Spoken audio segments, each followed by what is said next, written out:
مستر انا عندي مشكله في المصابيح دي، ممكن يا مستر تديني الحل؟ هديك الحل، بس قبل ما ابدا الفيديو ده عاوزك تشير الفيديو لكل زميلك، سبسكرايب للقناه وانت اول مره تشوفنا، عشان يا بطل نوصل ونقرب لل 100,000 مشترك. يلا بينا وصلوا على النبي. بص، لديك 4 مصابيح كهربائيه متماثله متصله معا في دائره كهربائيه كما هو ممثل بالشكل المقابل. عند احتراق فتيله المصباح بي فان اضاءه باقي المصابيح ده باظ، اتكل على الله ياخد معاه ده في طريقه. طب يا مستر الدي ده يحصل له ايه؟ الاي ده يحصل له ايه؟ ركز معايا كده، انا هبص للاجابات. خلاص احنا عرفنا يا مستر ان السي ده هينطفي، يبقى يا اما يا مستر جيم يا اما دال. اول اجابتين دول اتكلوا على الله كده، يبقى يا اما جيم يا اما دال. وكالعاده احنا مش هنعمل حادي بادي كروم بزبادي، لا احنا جايين هنا نفهم وناخد الدرجتين ونمشي ان شاء الله. طب يا مستر المصباح ايه هيحصل له ايه يا ترى؟ والمصباح يا مستر دي يحصل له ايه؟ لو انت جيت بص ركزت كده، الراجل ده يا باشا متوصل توازي، هتيجي تقول لي متوصل توازي مع السي والدي، فبالتالي مش هيتاثر الكلام ده يا باشا. لو الار عندي هنا مهمله بتساوي صفر كنت اقول لك ماشي، لكن الار هنا موجوده، يبقى كده الموضوع اختلف تماما.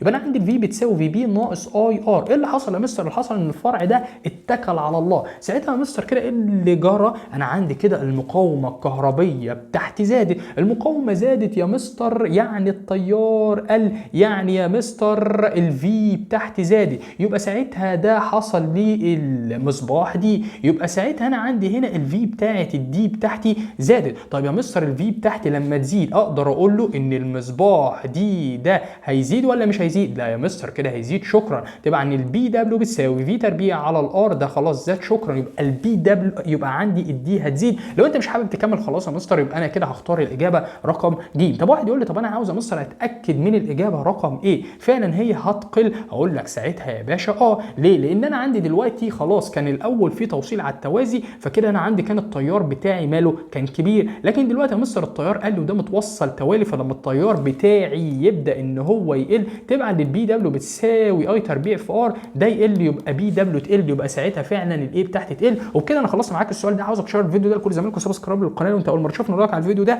وشكرا يا بطل على الدعم الكبير بتاعك.